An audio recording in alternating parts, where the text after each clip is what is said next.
America और चीन के बीच लंबे समय से चले आ रहे व्यापारिक तनाव में जल्द ही राहत की उम्मीद जाग गई है। अमेरिकी राष्ट्रपति डोनाल्ड ट्रंप ने हाल ही में ऐलान किया कि दोनों देशों के बीच व्यापार विवाद सुलझने के लिए 9 जून को लंदन में एक अहम बैठक रखी गई।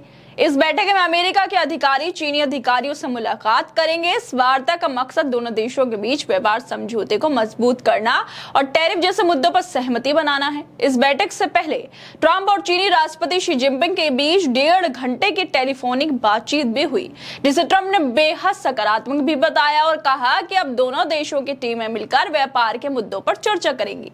उन्होंने खासतौर पर रेयर अर्थ के व्यापार को लेकर चिंता खत्म होने की बात कही। इसकी जानकारी खुद अमेरिकी राष्ट्रपति ने social media platform truth social पर दी। उन्होंने वहां लिखा कि मुझे बताते हुए खुशी हो रही है कि अमेरिकी वित्त मंत्री स्कॉट बेसेंट, वाणिज्य मंत्री हॉवर्ड लुटनिक और व्यापार प्रतिनिधि जेमिसन ग्रीन जून में जो 9 जून को लंदन में मीटिंग होने वाली है उसमें चीन के प्रतिनिधियों से मुलाकात करेंगे। ये बैठक व्यापार समझौते को लेकर होगी। ये बैठक वैश्विक बाजारों के लिए भी राहत की खबर हो सकती है, क्योंकि दोनों देशों के बीच टैरिफ युद्ध से वैश्विक अर्थव्यवस्था पर असर पड़ रहा है। ट्रंप और चीन के बीच टैरिफ और व्यापार को लेकर बैठक हो गई, लेकिन अब सवाल उठ रहे हैं नरेंद्र मोदी पर। जो नरेंद्र मोदी चीन को लाल आंखें दिखाते हैं, उनको ट्रंप धमकी भरे अंदाज में टैरिफ की धमकियां दे चुके हैं, लेकिन नरेंद्र मोदी खामोश रहे, एक शब्द भी नहीं बोल पाए। ये शायद बोलना ही नहीं चाहते थे। ट्रंप ने व्यापार को लेकर मोदी के साथ कोई मीटिंग नहीं रखी, लेकिन ये दावे जरूर किए कि व्यापार की धमकी देकर युद्ध रुकवा दिया। ट्रंप बार-बार नरेंद्र मोदी के लाल आंखों को उनको ही दिखा देते हैं, लेकिन बीजेपी का कोई नेता मंत्री कुछ भी नहीं बोल पाता। लेकिन बीजेपी के एक ऐसे नेता है जो नरेंद्र मोदी की नीतियों पर सवाल उठाते रहते हैं, नरेंद्र मोदी से सवाल पूछते रहते हैं, और वो है सुब्रमण्यम स्वामी, जो फिर एक बार चीन और अमेरिका की इस बैठक को लेकर सवाल उठा रहे हैं, ट्वीट कर रहे हैं। वो लिख रहे हैं कि मोदी अब विश्व मामलों में कहीं नहीं है, क्योंकि अमेरिका और चीन ने लंदन में हुई एक हालिया बैठक में मोदी को बेवकूफ तितली की तरह बाहर रखने का फैसला किया है। मोदी कोई नया वैश्विक संगठन नहीं बना सकते, क्योंकि इसके लिए बहुत कम समर्थन है। सुब्रमण्यम स्वामी ने मोदी को अब तितली कह दिया है। पहले तो जयशंकर को ही वेटर कहते थे, अब मोदी को ही मूर्ख तितली बता दिया है। असल में ये पूरा मामला है क्या? तो ये मामला क्या है वो हम आपको बताते हैं। ट्रंप सरकार ने पहले स्टील और एल्यूमिनियम पर भारी टैरिफ लगाया था। इसके बाद चीन पर 145% टैक्स लगा दिया गया, जिस पर चीन ने भी 125% जवाबी टैक्स लगा दिया। दोनों देशों के बीच तब से लगातार व्यापार तनाव बना हुआ है। 12 मई को दोनों देशों के बीच 90 दिन की एक अस्थायी डील हुई थी। इसमें अमेरिका ने चीनी सामान पर टैक्स 145% से घटाकर 30% कर दिया, और चीन ने अमेरिकी सामान पर टैक्स 125% से घटाकर 10% कर दिया था। लेकिन यह समझौता सिर्फ टैक्स तक ही सीमित रहा।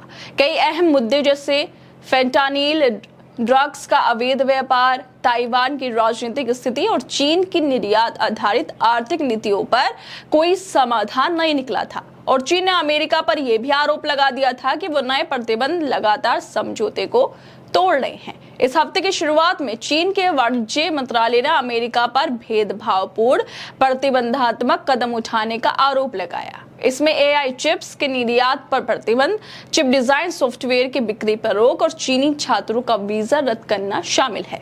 लेकिन अब दोनों देशों की तनातनी में राहत देखने को मिल रही है, लेकिन ये राहत नरेंद्र मोदी को नहीं मिल पा रही है। नरेंद्र मोदी के विश्वगुरु होने के बाद भी विश्व में कोई भी नहीं पूछ पा रहा है। इससे आरोप सुब्रमण्यम स्वामी लगा रहे हैं। मतलब टैरिफ को लेकर, व्यापार को लेकर ट्रंप ने चीन के साथ तो मीटिंग कर ली, लेकिन वो भारत के साथ नहीं कर पा रहा, बल्कि खुद एप्पल के सीईओ से कह रहा था कि भारत में जो व्यापार कर रहे हो, कंपनी लगा रहे हो, उसको बंद करके अमेरिका में लगा लो। मतलब एक तो नरेंद्र मोदी से ट्रंप, जो नरेंद्र मोदी उन्हें माय डियर फ्रेंड कहते हैं, उनसे ठीक से बात नहीं कर पा रहे हैं, व्यापार को लेकर बात नहीं कर पा रहे हैं, और दूसरी तरफ एप्पल के सीईओ को भी ये सुझाव दे रहे थे। और अब ये खबर सामने आई है कि चीन के साथ बैठक करने को तैयार हो गए हैं। इससे पहले भी ये खबर सामने आई थी कि दुनिया में नरेंद्र मोदी का डंका बजता है, विश्वगुरु के नाम पर इन्हें गर्व होता है। लेकिन कनाडा ने तो चीन को लाल आंखें दिखाने वाले को मेहमानों की लिस्ट से हटा दिया था। 6 साल में पहली बार नरेंद्र मोदी G7 शिखर सम्मेलन में शामिल नहीं होंगे, ये कनाडा की तरफ से खबर आ गई थी। मतलब काफी सारे देश इसमें शामिल होंगे, लेकिन नरेंद्र मोदी नहीं होंगे, जिसको लेकर सुब्रमण्यम स्वामी ने भी ट्वीट किया था। उन्होंने लिखा था कि मोदी की झूठी सफाई और उनके झांसे को छिपाने की कोशिशें हमेशा धूल चाटती रहेंगी। और अब फिर एक बार सुब्रमण्यम स्वामी नरेंद्र मोदी को लेकर ट्वीट कर रहे हैं और ऐसी बातें कर रहे हैं जो सीधे तौर पर दिखाता है कि वो नरेंद्र मोदी के नेता हैं, बीजेपी के नेता हैं।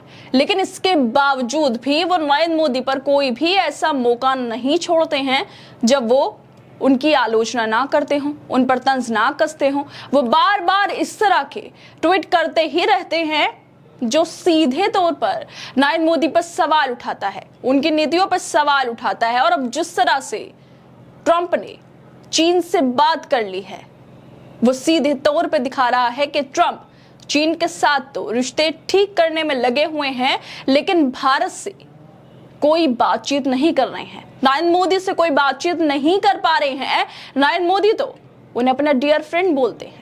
इतने बड़े बड़े प्रोग्राम रखवाए गए थे, ट्रंप के लिए हवन पूजन करवाए गए थे, लेकिन इसके बावजूद भी कोई मीटिंग नहीं हुई है। खैर दोस्तों, आप लोगों को क्या लगता है जिस तरह से स्वामी नरेंद्र मोदी को लेकर सवाल उठा रहे हैं और सीधे तौर पर अब तो उन्हें मूर्ख तितली बता दिया है। पहले तो सिर्फ नीतियों पर सवाल उठा रहे थे, लेकिन अब तो कह दिया है कि नरेंद्र मोदी सिली बटरफ्लाई हैं।